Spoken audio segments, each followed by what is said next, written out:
Some people build walls so high they forget what it costs to maintain them.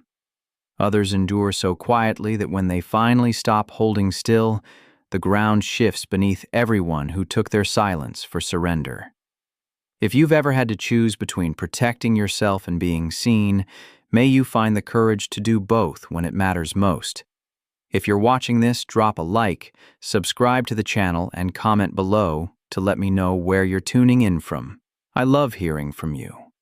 Now let me tell you about a woman who learned that fear can be a throne, but only if you mistake silence for submission. The glass shatters before the maid sees what caused it. She stops in the hallway. The service door behind her is still closing. Ahead, shards glitter across marble. A wine glass. Red pools near the sitting room entrance. Voices carry from inside, one sharp, one quiet. I said Bordeaux. The maid adjusts the folded linens in her arms. She arrived 20 minutes ago. Orientation was 7 pages of security protocols and a handbook she signed without reading. Her uniform still smells like packaging. She steps around the glass. The sharp voice continues. Do you not understand simple instructions? Another maid emerges from the sitting room. Older, her hands are empty. She doesn't look at the glass. She walks past. The new maid shifts the linens to one arm. She bends, picks up the largest shard. Leave it. She straightens. A woman stands in the sitting room doorway, tall, blonde, wearing white that costs more than 6 months of wages. She doesn't look at the maid directly. She looks past her. Housekeeping handles breakage. You're here for linens. The maid sets the shard on a side table. The blonde woman's jaw tightens. Did you hear me? Yes. Then move. The maid picks up the linens. She walks past the sitting room. Behind her, heels click against marble. They stop. The maid continues down the hallway. Her pulse is steady. She counts doors, third on the left. Guest wing. Footsteps resume. Slower now. Following. The maid reaches the third door. It's open. The room inside is dark except for afternoon light through half-drawn curtains. She enters. The footsteps stop at the doorway. The maid sets the linens on the bed. She unfolds the top sheet. What's your name? She smooths the fabric. Claire. Claire what? Morrison. Silence. The maid tucks the first corner, then the second. How long have you worked in private service? 2 years? Where? The maid moves to the foot of the bed. A family in Connecticut. Before that, hotel management. Why did you leave Connecticut? The family relocated overseas. The woman in the doorway shifts her weight. I wasn't informed about your hiring. Claire pulls the sheet tight. Mr. Ashford's head of staff handles housekeeping. Mr. Ashford's head of staff reports to me. Claire reaches for the second sheet. I wasn't told that. The silence lasts longer this time. You'll address me as Miss Hartley. Miss Hartley. When I enter a room, you stop what you're doing. Claire folds the top of the second sheet down. All right. You don't speak unless I ask you a direct question. Understood. And you don't touch anything in the sitting room. Ever. Claire smooths the duvet. Is there a list of restricted areas? Miss Hartley doesn't answer immediately. When she does, her voice has changed. Lower, slower. You're very calm. Claire places the pillows. Should I not be? Most people are nervous their first day. I'm good at my job. Another pause. We'll see. The footsteps retreat. Claire finishes the bed. She collects the old linens. She exits the room. The hallway is empty. The glass is gone. The wine has been cleaned. Only a faint dampness remains on the marble. She walks back toward the service entrance. A door opens to her right. A man appears, older than Miss Hartley. Suit, no tie. He's holding a phone but not looking at it. He glances up. Claire steps aside. He nods once, continues past her. She watches him turn the corner. His footsteps fade. She moves toward the service stairs. At the bottom, she finds the older maid from earlier. The woman is folding towels at a prep station. She doesn't look up. Claire sets the linens in the hamper. The older maid speaks without pausing her work. First day? Yes. You met her? Miss Hartley?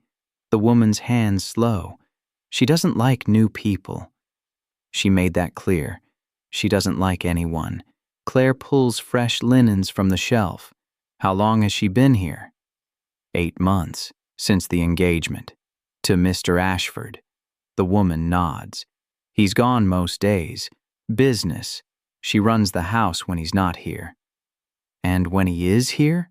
The woman folds the last towel. She sets it on the stack. She runs it then too. Claire counts linens. 4 sets. She needs 6. The older maid reaches past her, pulls 2 more from the top shelf. Hands them over. Thank you.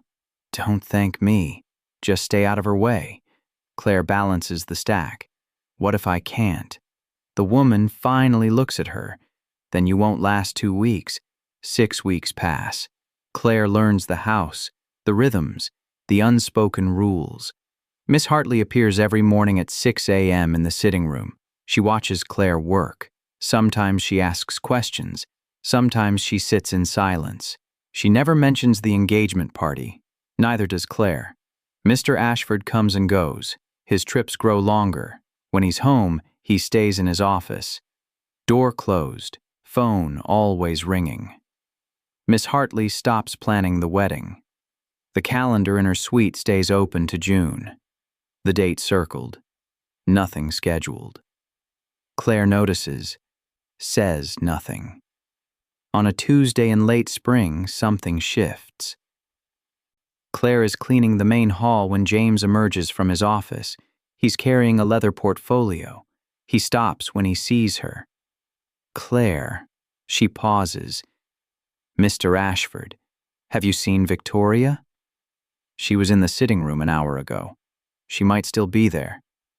He nods, doesn't move. How long have you been with us now? 6 weeks. You're settling in well. Vernon speaks highly of your work. Thank you. He shifts the portfolio. Victoria mentioned you've been helpful, with various things. Claire returns to dusting. I try to be. She values that. She doesn't trust easily. Claire doesn't respond. James walks closer. Can I ask you something? She straightens. Of course. Does she seem different to you? Lately? The question surprises Claire. She chooses her words carefully. I don't know her well enough to judge different. But you see her every day. More than I do, probably. I see her at work, that's all. James studies her face. You're diplomatic. I'm staff. Staff see things. Notice things. Claire sets down her duster. With respect, sir, if you have concerns about Miss Hartley, you should speak to her directly. I have. She says everything's fine. Then maybe everything is fine. You don't believe that. What I believe isn't relevant. James holds her gaze. Something passes between them. Recognition, maybe, or respect. You're right, he says finally. I apologize. That wasn't appropriate. He walks toward the sitting room. Claire returns to her work. Behind her, she hears the sitting room door open. Voices. The door closes. She continues dusting. 10 minutes later, the door opens again. James emerges. He's moving faster. The portfolio is gone. He doesn't look at Claire as he passes. Another minute. The sitting room door opens again. Miss Hartley appears. Her face is composed. Too composed. She sees Claire. Stops. Did he say anything to you? About what? About anything. Before he came to find me. He asked where you were, that's all. Miss Hartley's jaw tightens. You're lying. I'm not. He stood here talking to you for several minutes. I watched from the doorway. Claire picks up her supplies. He asked if you seemed different lately. I told him to speak to you directly. Miss Hartley crosses the hall. What did you tell him? Nothing. I said I didn't know you well enough to judge. Why would he ask you that? You'd have to ask him. Miss Hartley's hands clench. He thinks I'm the problem. He didn't say that. He doesn't have to. I can see it in the way he looks at me, in the way he talks to me, like I'm something he's trying to fix. Claire doesn't respond. You did this, Miss Hartley says quietly. You've been in his head, turning him against me. I barely speak to him. But when you do, he listens. I've seen it. The way he asks your opinion. The way he trusts your judgment. Miss Hartley, don't. Don't pretend you haven't noticed. Claire sets down her supplies. If Mr. Ashford is concerned about you, it's because he cares. Not because I said anything. You don't understand. He's looking for excuses. His mother has been in his ear for months. Now you're giving him ammunition. I'm not giving him anything. Miss Hartley steps closer. Her voice drops. Stay away from him. I'm doing my job. Do it somewhere else. I don't want you in the main rooms anymore. Stay in the guest wing. That's not how staffing works. I don't care. I want you away from him. Claire holds her ground. You need to speak to Mr. Vernon about reassignments. I don't take orders about my schedule from anyone else. Miss Hartley's face flushes. I'm your employer. Mr. Ashford is my employer. You're his fiancée. There's a difference. The words land hard. Miss Hartley's expression crumbles, then hardens.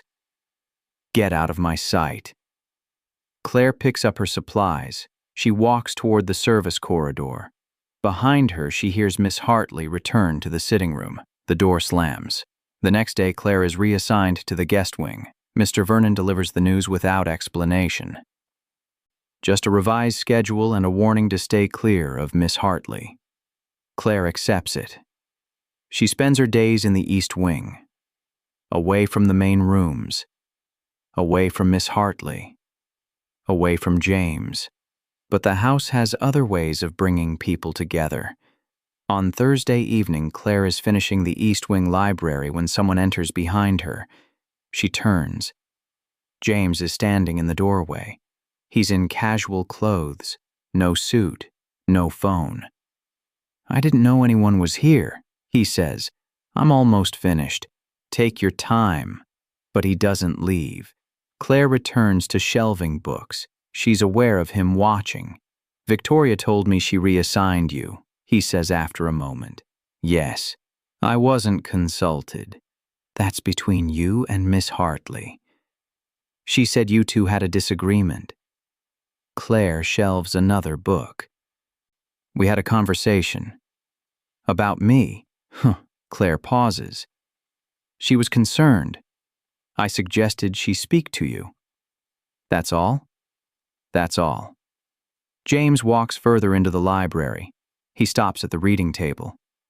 She thinks you're trying to come between us. I'm not. I know. Claire turns to face him. Then why are we having this conversation? Because I want to understand what's happening. Victoria has been different for weeks. Distant. Defensive. And now she's removing staff members she claims are causing problems. I'm not causing problems. I know that too. They look at each other. James breaks the silence first. Can I ask you something? All right. Do you think she's unhappy? The directness surprises Claire. I think that's something you should ask her. I have. She says everything's fine. Maybe you should believe her. But you don't believe her. Claire sets down the last book. What I believe doesn't matter. It does to me. The admission hangs between them. Claire picks up her supplies. I should go. Wait. She stops.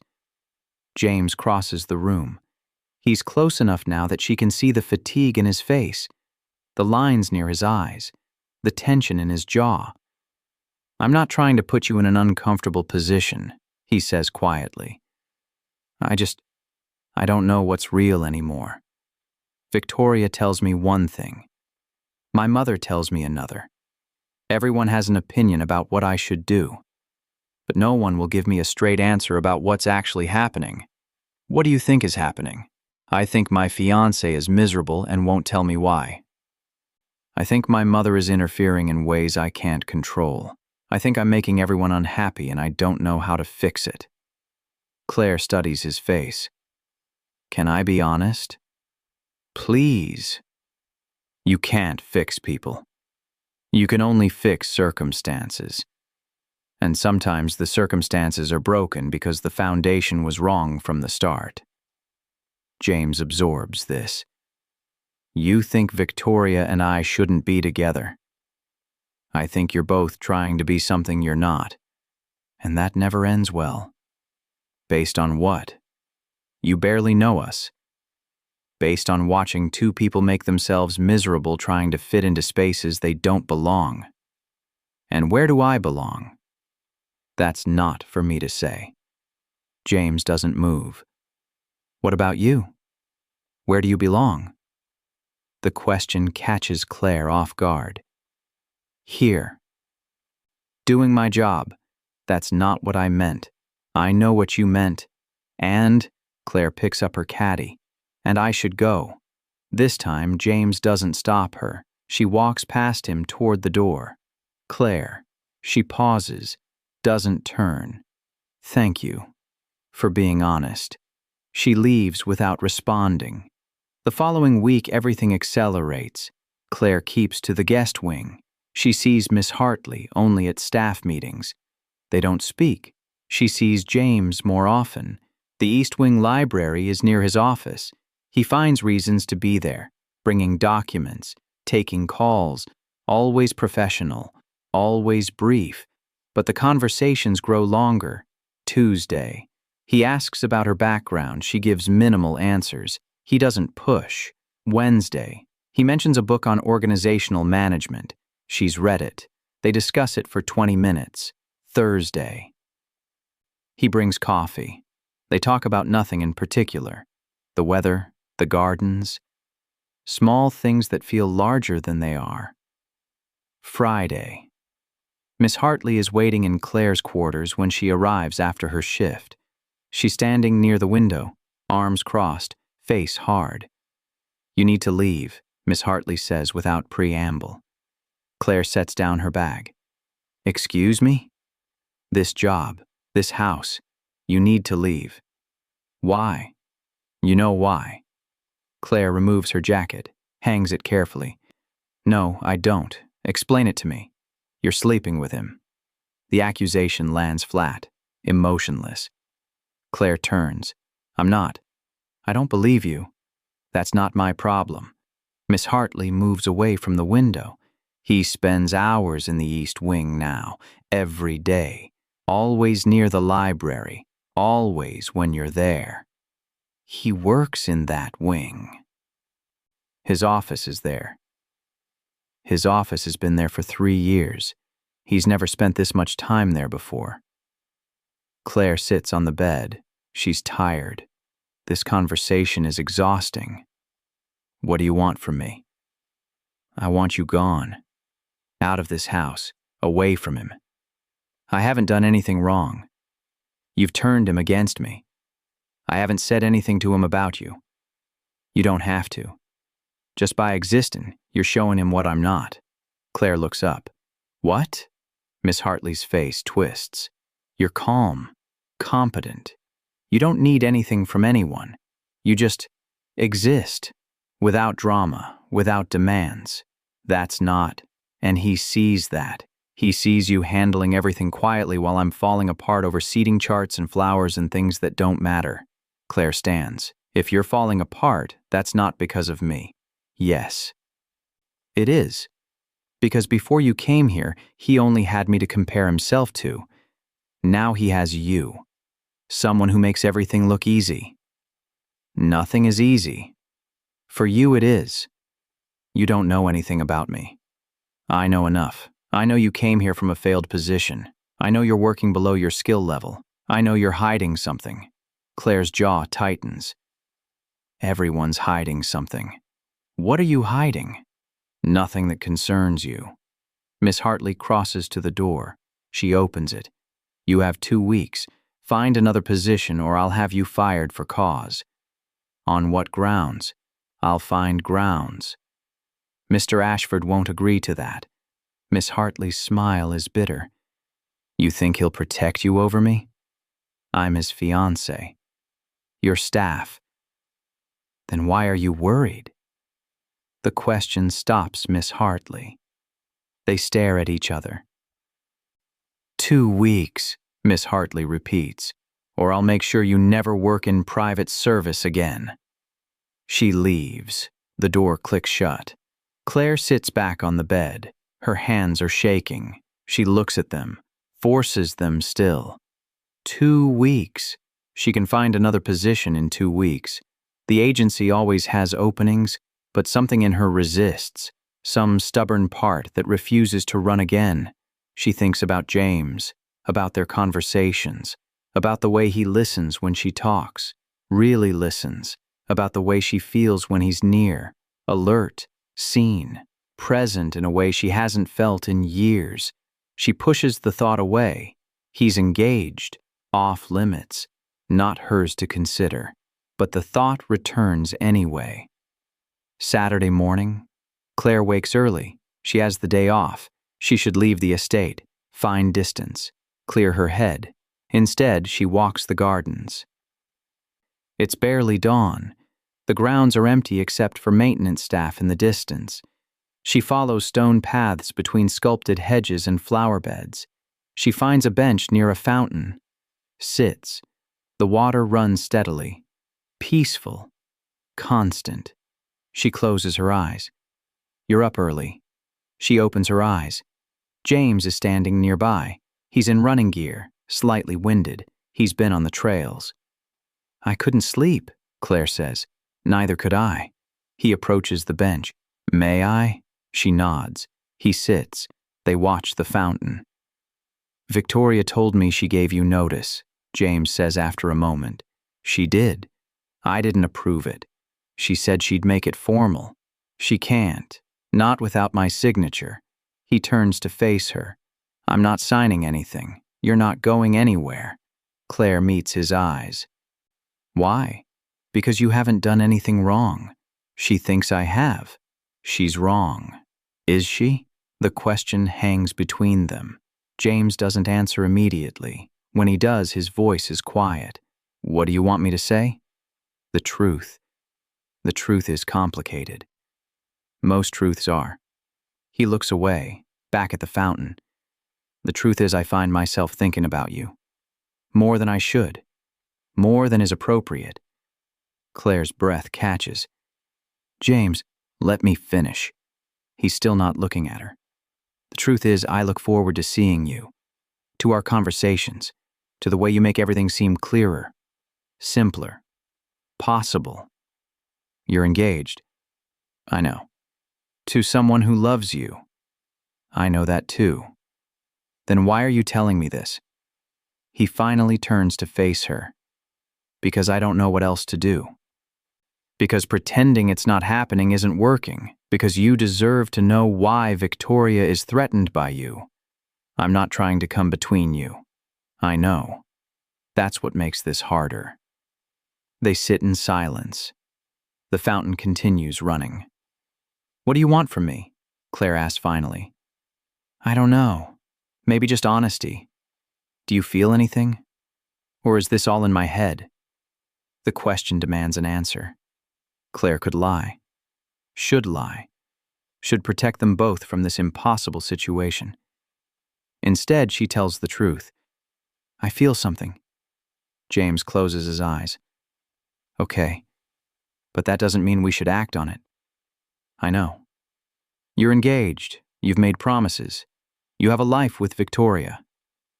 A life I'm not sure either of us wants anymore. That's between you and her. And if I end it? If I break the engagement? Claire stands. Don't do that because of me. I wouldn't be. I'd be doing it because it's the right thing. How do you know that? Because I've been miserable for months, pretending everything's fine when it's not, trying to make Victoria happy when I don't think I can, watching her transform into someone I don't recognize. He stands too. And then you showed up.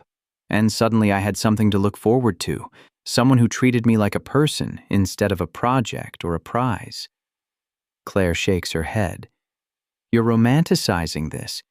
You're unhappy in your relationship, so you're projecting onto someone new. It's a pattern. It doesn't mean anything. What if it does? Then you figure out your situation with Victoria first, before bringing me into it. And if I do? If I end things with her? Would you consider... He trails off. Claire finishes the thought. Consider what? A relationship with my employer? That's a terrible idea. Why? Because of power dynamics. Because of gossip. Because it would make everything complicated. Everything is already complicated. Then don't make it worse. She walks away from the bench. James follows. Claire, wait. I need to go. Please, just hear me out. She stops. Doesn't turn. What? I'm going to end things with Victoria. Whether or not anything happens with you. Because you're right. The engagement is wrong. We're both miserable. Staying together out of obligation isn't fair to either of us. And after, I'd like the chance to know you better. Not as staff, as an equal, as someone I respect and admire and want to spend time with. Claire turns. You don't know me. I know enough. You know what I've shown you. That's not the same thing. Then show me more. She meets his eyes.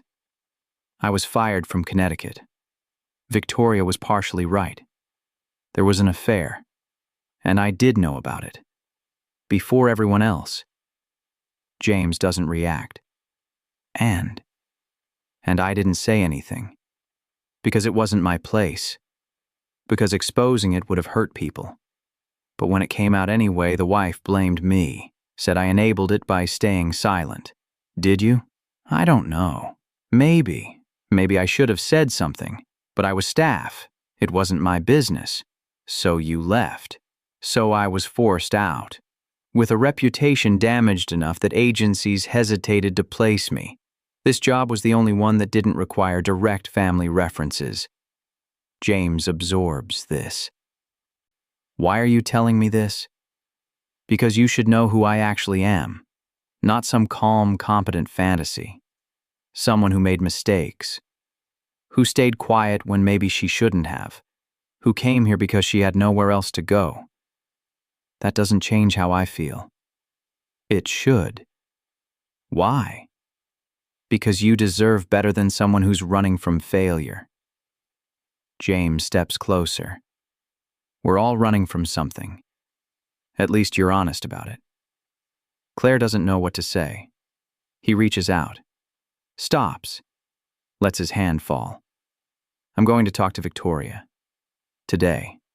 It's not about you. It's about us. About ending something that should have ended months ago. She'll blame me anyway.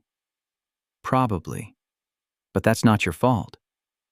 Feels like it is? It's not. He turns. Walks back toward the house. Claire watches him go. Then she sits back down on the bench. She doesn't move for a long time. The explosion happens at noon.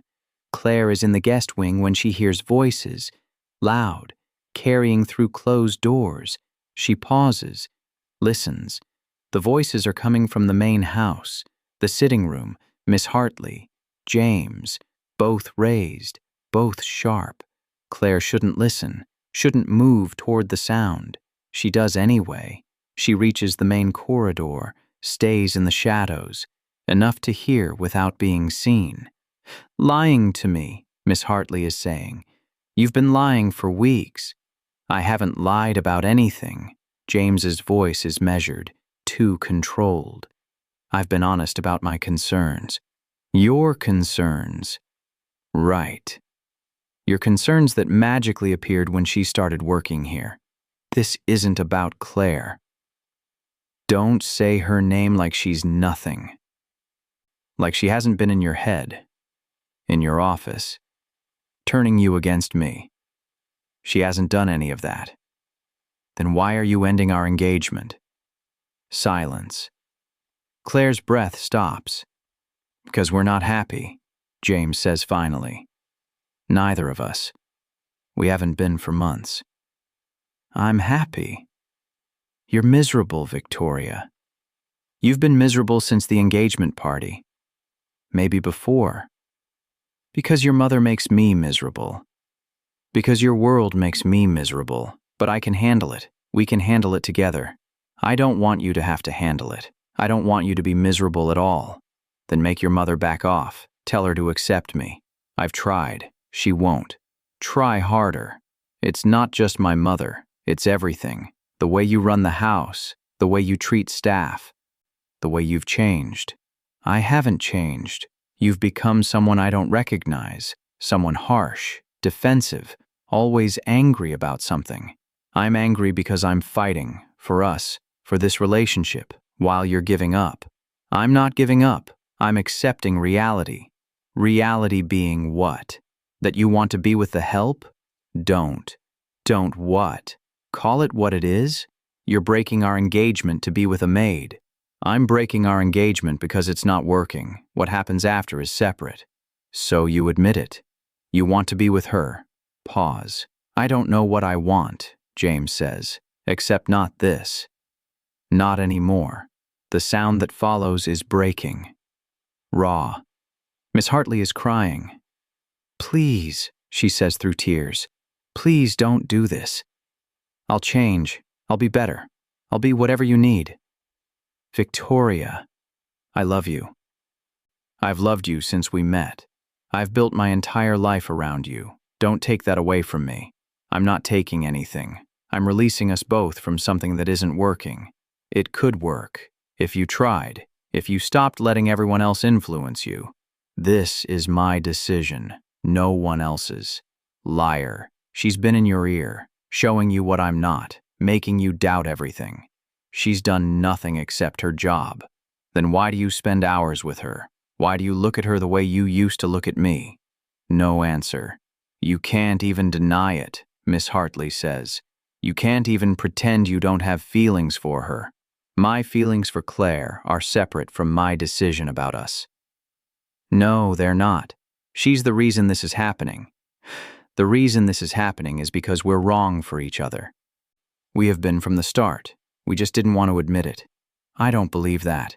Yes, you do. If you're honest with yourself, you know it's true. Silence, then footsteps. Fast, moving toward the corridor. Claire backs away. Too late. Miss Hartley emerges from the sitting room. She sees Claire immediately. You. Claire straightens. Doesn't run. Miss Hartley crosses the hall. Her face is destroyed. Mascara streaked. Eyes red. You did this. I didn't.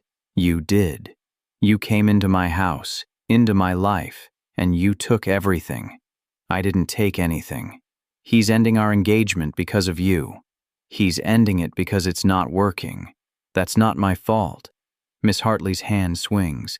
The slap connects with Claire's cheek. Sharp. Stunning. Claire's head snaps to the side. She stays on her feet. Behind Miss Hartley. James appears in the corridor. Victoria. Miss Hartley doesn't turn. Get out. Now. Before I do something worse. Claire touches her cheek. It's already burning. I'm not going anywhere.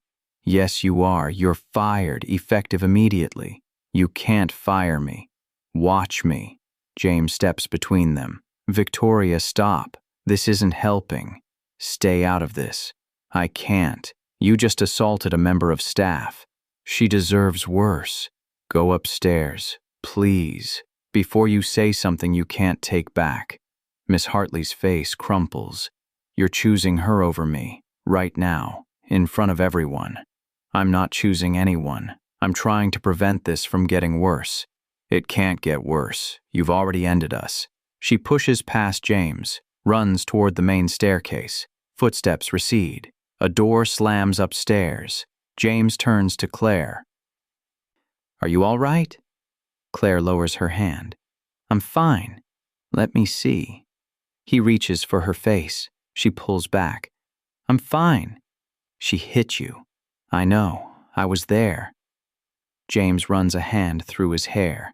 I'm sorry. That never should have happened. It's not your fault. It is. I handled that badly. I shouldn't have told her when I was this emotional. I should have waited. Claire steps back. I should go. Where? Away. She's right. Me being here makes everything worse. You're not going anywhere. She doesn't have the authority to fire you. She has the influence. I won't let her. Claire meets his eyes. This is exactly what I was afraid of. Me in the middle. You protecting me. Everyone getting hurt. What would you have me do? Let her fire you unjustly? Let me quit. Make it clean. No. James, no. You're not sacrificing your job because of my relationship problems. That's not fair and I won't accept it. Claire touches her cheek again. It's still stinging. What happens now? Now I give Victoria space to process. Then I make arrangements for her to stay somewhere else while we work out the details. She lives here. She's lived here 8 months. This is my house. If anyone leaves, it's not you. That will make everything worse. It's already as bad as it can get. Claire isn't sure about that, but she doesn't argue. Go to your quarters, James says. Take the rest of the day. Tomorrow we'll figure out next steps. And Victoria? I'll handle Victoria. Claire nods. She walks towards the service corridor. Claire. She stops. I meant what I said.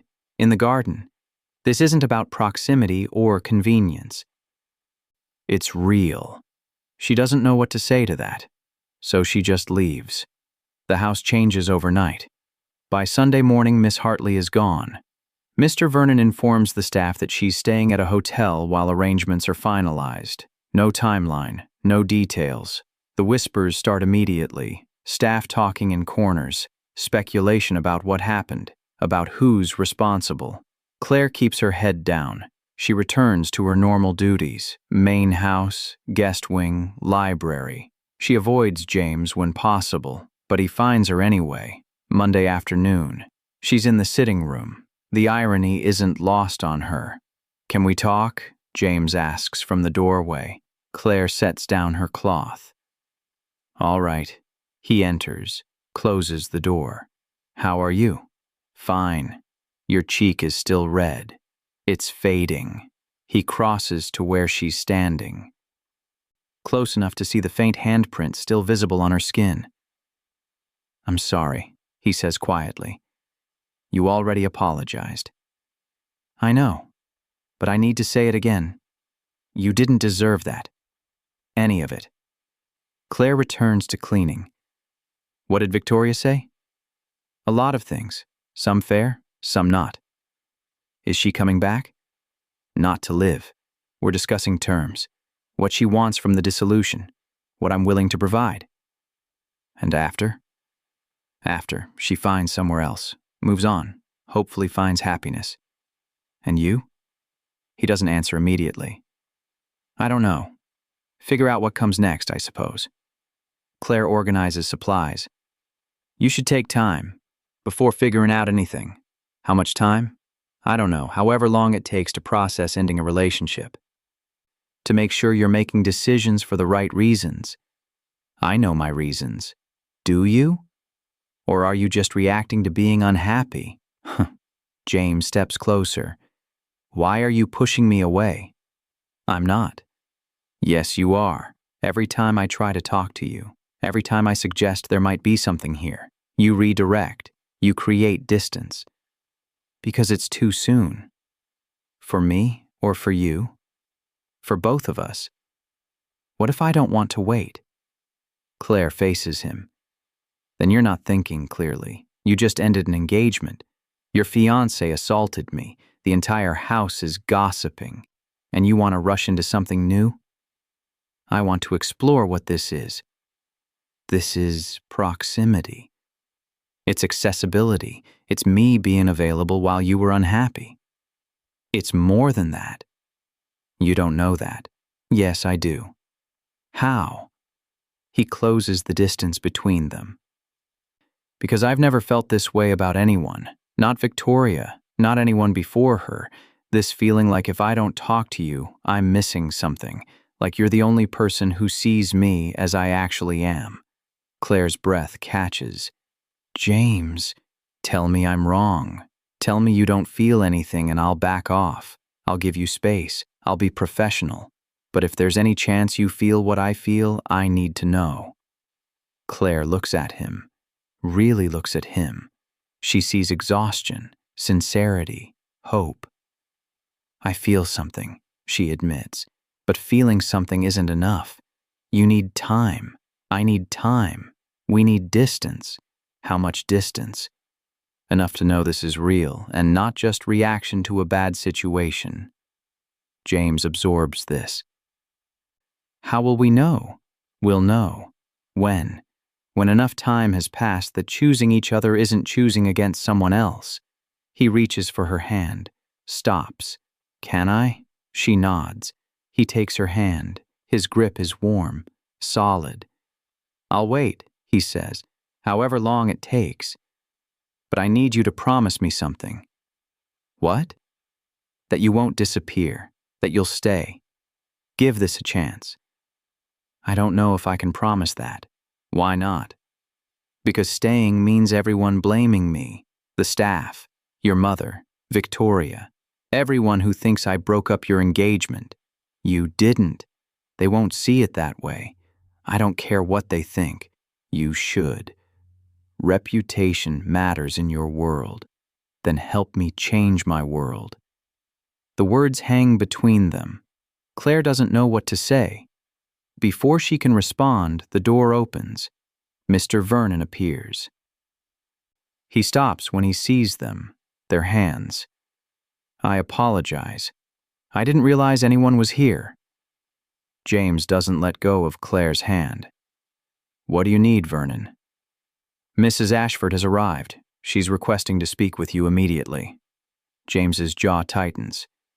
Tell her I'll be there shortly. She's rather insistent, sir. I said shortly.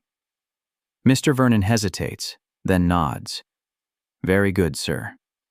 He leaves. James turns back to Claire. I have to deal with this. I know. But we're not done talking. All right. He squeezes her hand once, then releases it. He walks toward the door. Stops, looks back. Don't leave, he says. Please, just don't leave. Then he's gone. Claire stands alone in the sitting room. She touches the place where he held her hand. It's still warm. Mrs. Ashford stays for 3 hours. Claire hears shouting from the library. Doors slamming, footsteps pacing. By the time Mrs. Ashford leaves, the entire staff knows 2 things. 1. James is ending his engagement to Victoria. 2. Mrs. Ashford blames Claire entirely. Mr. Vernon calls Claire to his office that evening. You're not in trouble, he says immediately. But Mrs. Ashford has made some serious accusations. What kind of accusations? That you deliberately interfered with Mr. Ashford's relationship. That you pursued him inappropriately. That you should be terminated immediately. Claire's stomach drops. What did Mr. Ashford say? He denied all of it. Said you've conducted yourself professionally. That his decision about Miss Hartley has nothing to do with you. Did his mother believe him? No, but she can't terminate you without his approval, which he's refusing to give. So what happens now? Mr. Vernon sighs. Now you do your job. Keep your head down. Avoid unnecessary interaction with Mr. Ashford until this situation calms down. He won't like that. I don't care what he likes. I care about protecting this household's reputation. And yours. Mine? You're about to become the woman who broke up a billionaire's engagement. That's not a comfortable position. I didn't break up anything. I know. But perception matters more than truth. So be smart. Be careful. Don't give anyone ammunition. Claire nods. Understood. She returns to her quarters. She has messages. From the agency. From old colleagues. News travels fast in private service circles. She ignores them all. Instead, she sits on her bed and tries to think clearly. She could leave, find another position, start over somewhere new. But something stops her. Not James. Not exactly. Something deeper. Some stubborn part that refuses to run. That insists she hasn't done anything wrong. That believes maybe, for once, staying and fighting is the right choice.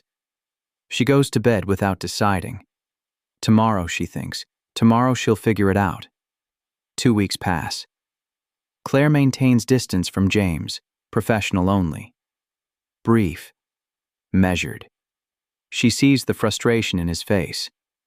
But he respects the boundary. Victoria's belongings are removed from the house. Quietly.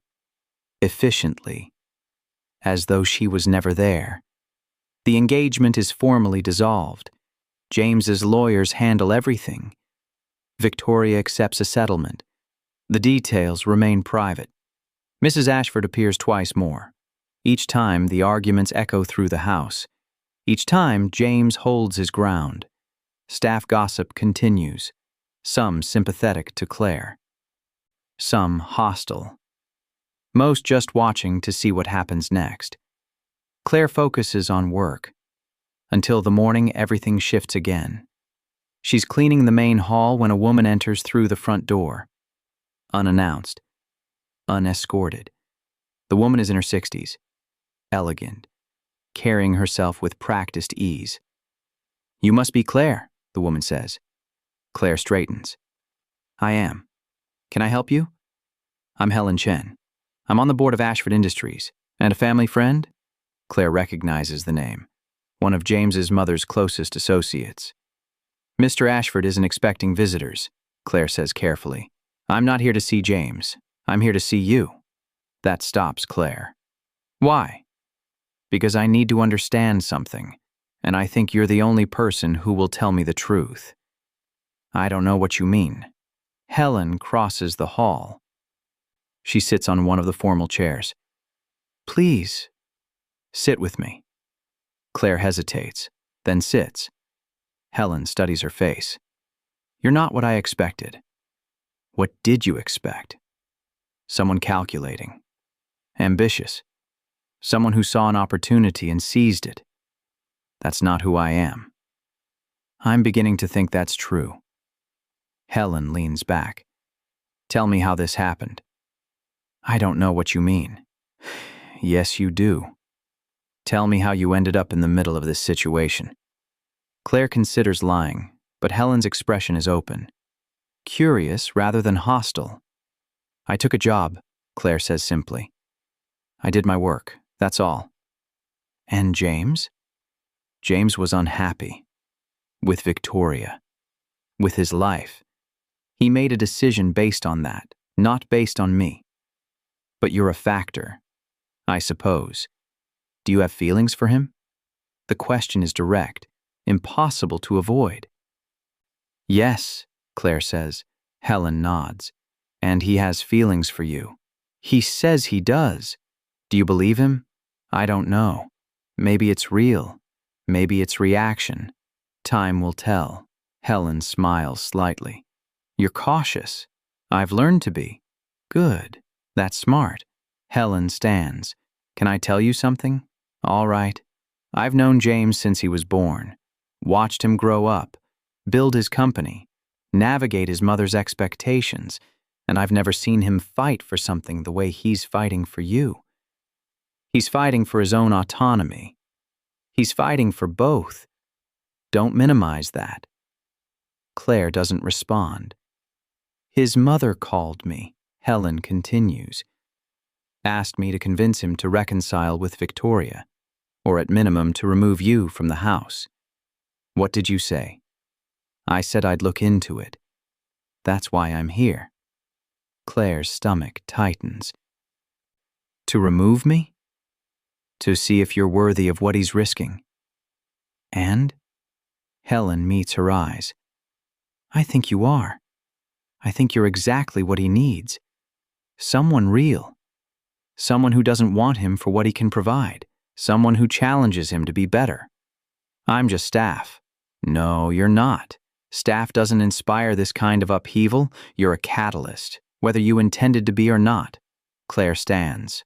What happens now? Now I tell Mrs. Ashford that I've met you, that I believe James's assessment of the situation, that she should accept his decision and move forward. She won't listen. She will. Because I control a significant portion of the board, and James needs board support for his expansion plans. She knows that. So you're leveraging business to intervene in his personal life? Helen smiles. I'm leveraging business to protect his personal life from someone who would destroy it for her own agenda. Thank you.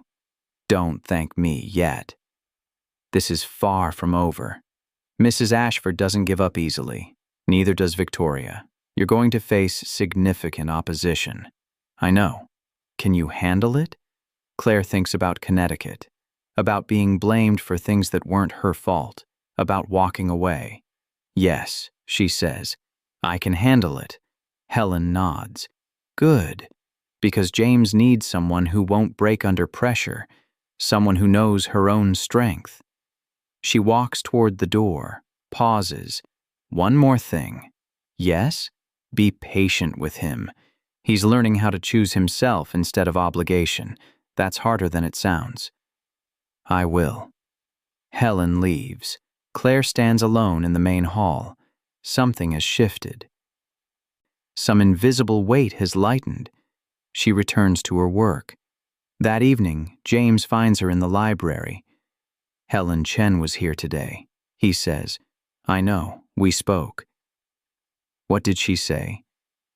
That she's supporting your decision, that she'll talk to your mother. James's relief is visible. That's significant. She seemed to think so. He crosses the room. What else did you talk about? Whether I'm worthy of what you're risking. And what did you say? I didn't have to say anything. She decided for herself. James stops in front of her. I'm sorry you're being evaluated like that. It's not fair. Life isn't fair. I learned that a long time ago. Still, you shouldn't have to prove yourself to anyone. Neither should you. But here we are. He smiles slightly. Here we are. They stand in comfortable silence. Claire, James says finally, I need to know something. What? Are you staying? Not just in the house, but staying in this. With me. Giving this a chance. Claire looks at him. You're asking me to commit to something that hasn't started yet. I'm asking if you're willing to try. She considers this. All the reasons to say no. All the complications. All the potential failures. Yes, she says finally. I'm willing to try. The hope in his face is almost painful to see. Can I take you to dinner? He asks. Not here. Somewhere else. Just us. That's a terrible idea. People will see us. The gossip will get worse. I don't care about gossip. You should. Why? What's the worst that can happen? People judge us? They're already doing that. At least if we're seen together, we're living honestly. Claire thinks about Victoria. About hiding, about pretending, about the slow poison of performance. All right, she says. Dinner, but somewhere quiet. I know a place. When? Friday, if that works. Friday works. James reaches for her hand. This time she lets him take it. "Thank you," he says quietly. "For what?"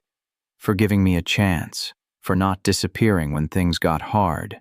I almost did, but you didn't. That matters." They stand together, hands connected, something settling into place. "I should go," Claire says finally, "before someone sees us. Let them see." "James, I'm serious. I'm done hiding, done pretending. If we're doing this, we're doing it openly." Claire withdraws her hand. "That's easy for you to say. You're the employer. I'm staff. There's a power dynamic here that makes everything complicated." "Then we change the dynamic." "How?" "You stop working for me." The words stop her cold. "What?" "Not like that. I mean, you transition to something else. Use your management experience. Work somewhere that isn't here. Remove the employer-employee complication.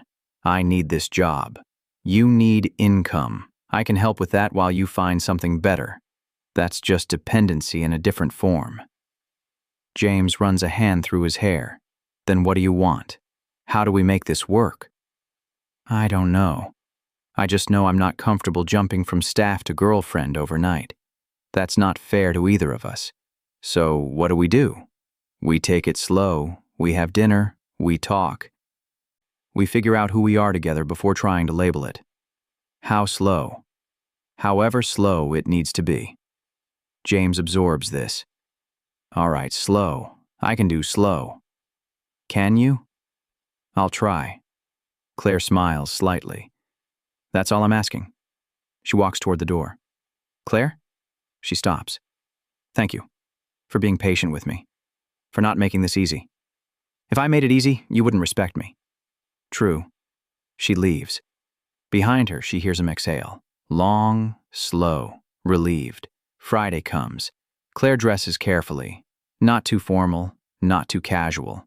Something that says she's taking this seriously without overthinking it. James picks her up in an unmarked car. No driver, just him. They drive 40 minutes to a small restaurant in a neighboring town. Intimate, dark, quiet. The meal is simple. Pasta, wine, conversation that flows naturally. They talk about everything. Childhoods, failures, dreams, things they've never told anyone else. At one point, James reaches across the table, takes her hand. "This feels right," he says. "It does. I'm glad you said yes. I'm glad you asked." They eat dessert, share a plate, laugh about small things. On the drive back, James asks, "Can we do this again?" "Yes. Soon. Whenever you want." He pulls up to the estate, stops near the service entrance. "I don't want this night to end," he says. "It doesn't have to." "Not completely." "What does that mean?" Claire unbuckles her seatbelt. "Walk me to my door." He does.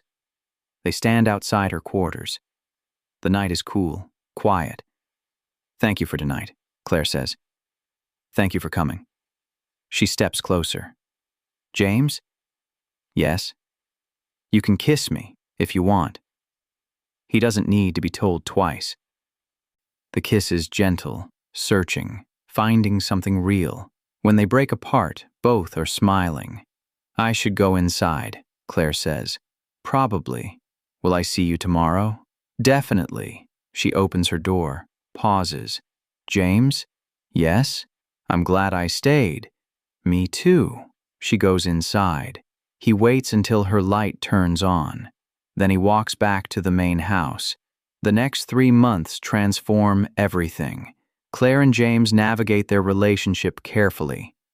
Dinners, walks, conversations, building something real. Claire gives notice officially, not because James asked, because she wants to. She finds a position as operations manager at a boutique hotel. Better pay, better hours, real career growth. Victoria disappears from their lives, occasional updates through lawyers, otherwise silent. Mrs. Ashford continues objecting. But with Helen Chen's support, James holds firm. His business thrives. His personal life stabilizes. Staff gossip fades. New scandals take precedence. Claire and James become a couple. Openly, honestly. It's not perfect. They argue about pace, about privacy, about what comes next, but it's real. 3 months in, James asks Claire to move into the main house, not as staff, as his partner. She says yes. 6 months in, they talk about marriage. Not as obligation, as choice. Claire hesitates. Are you sure? After Victoria, after everything? I'm sure, because this time I'm choosing right. How do you know? Because being with you feels like choosing myself, not running from something, running toward something. She kisses him. Ask me again in 6 months. Why wait? Because I want to be absolutely certain. For both of us. He respects that. The wedding happens quietly. 18 months after Claire first walked into the Ashford estate. Small ceremony, close friends only. Helen Chen attends. Mrs. Ashford does not. Claire wears a simple dress. James wears a suit. They exchange vows that mean something. Not performance. Truth. I choose you, James says. Every day. Not because it's easy, because it's right. I choose you too, Claire says. Not because you're perfect, because you're real. They marry. Reception is in the garden where they first admitted feelings. The fountain runs. Music plays. It's nothing like the engagement party. No pretense, no performance. Just two people celebrating something true. At one point, Claire sees Miss Hartley. She's standing outside the gate, watching, not entering. Claire approaches. James follows. Victoria, Claire says gently. Victoria looks different, softer. Her hair is shorter, her clothes less designer. I wasn't invited, Victoria says. I wanted to see. I'm sorry. Don't apologize. You didn't do anything wrong. I was the one who was wrong. About everything. James steps forward. Victoria, let me finish. Victoria's voice is steady. I came to tell you both that I'm sorry. For how I behaved. For the things I said. For hitting you, Claire. Claire nods. Thank you for saying that. I was terrified of losing him. Of losing everything I thought I needed. So I tried to control everything. Everyone. And I lost it all anyway. What are you doing now? James asks. I'm back in Los Angeles. Working with a small agency. Editorial mostly. It's not what it was, but it's honest work. And I'm learning to be okay with smaller. That's good. It is. Better than I expected. Victoria looks at Claire. You were right. About fighting battles I couldn't win. About pretending to be someone I wasn't. I'm sorry you had to learn that the hard way. I'm not. I needed to. I needed to break completely before I could rebuild. Victoria steps back from the gate. I should go. I just wanted you to know that I don't blame you anymore. Either of you. Thank you, Claire says. Victoria turns, walks away, doesn't look back.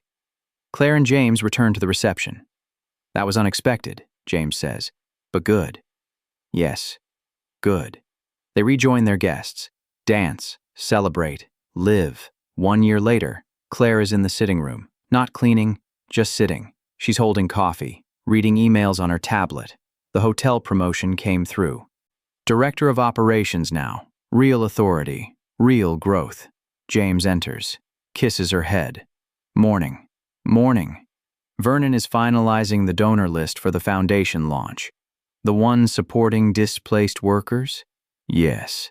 Helen suggested you speak at the opening event. Me? You understand their experience better than anyone. Claire considers this. All right, I'll do it.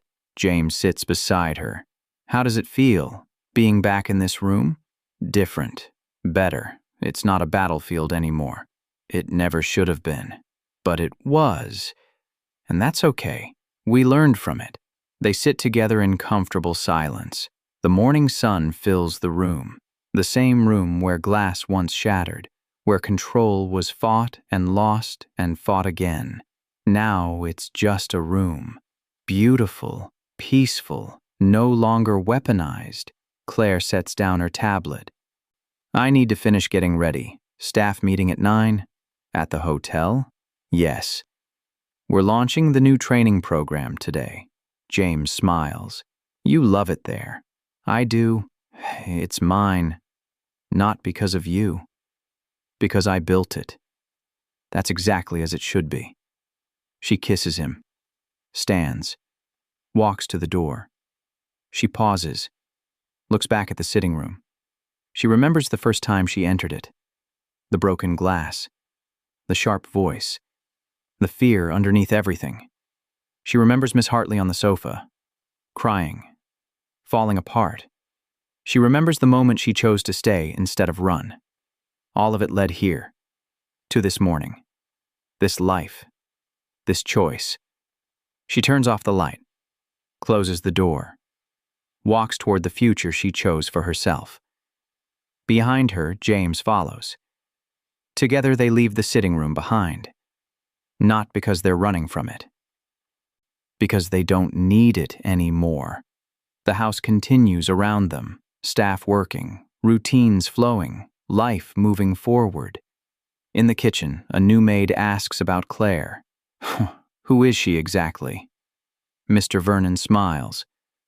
Mrs. Ashford. But before that, she was one of us. She just never forgot where she came from. The new maid nods, returns to work. Outside, Claire and James walk to their separate cars. Her to the hotel. Him to the office. Dinner tonight? He asks. 7? Perfect. They kiss goodbye. Drive away in different directions. Two people who found each other in the wrong circumstances and built something right anyway. The gate closes behind them. The estate settles into its daily rhythm, and in the sitting room everything stays exactly as Claire left it. Light off, door closed, a space no longer needed for battles that ended long ago. If you enjoyed this story, subscribe to Mr. Douglas Tales, where powerful stories unfold one moment at a time.